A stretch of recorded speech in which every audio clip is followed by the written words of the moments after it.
Dans cet exercice, on considère une base orthonormée directe IJK d'un espace euclidien orienté de dimension 3 et on souhaite examiner s'il existe une ou plusieurs rotations qui envoient I en moins J et qui laissent invariant le vecteur I moins J plus K. Pour cela, on va commencer par déterminer les images nécessaires par petit r des vecteurs I, J et K. Comme une rotation doit préserver l'orthogonalité, les images de J et K par petit r se trouveront dans le plan normal AJ, dans lequel se trouvent les vecteurs I et K. Et comme l'image d'une base orthonormée directe par une rotation doit être encore une base orthonormée directe, on aura cette disposition-là des vecteurs R de J et R de K dans le plan normal à moins J.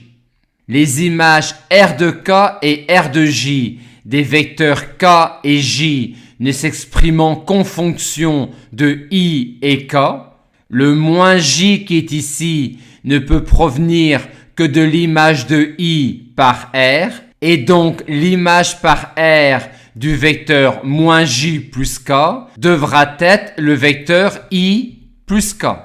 Il faut donc que quand on somme le vecteur moins R de J et le vecteur R de K, on trouve le vecteur I plus K.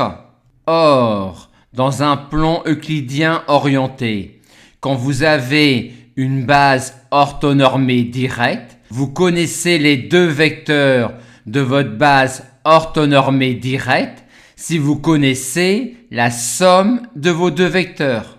Or, R de K moins R de J est une base orthonormée directe du plan euclidien normal à moins J et orienté par moins J.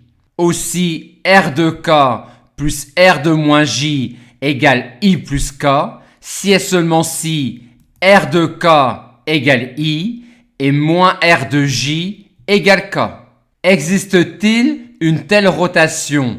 Oui, car vu que moins J, I moins K est une base orthonormée directe, on peut bien par une rotation envoyer la base orthonormée directe de E, IJK, sur la base orthonormée directe moins J, I moins K.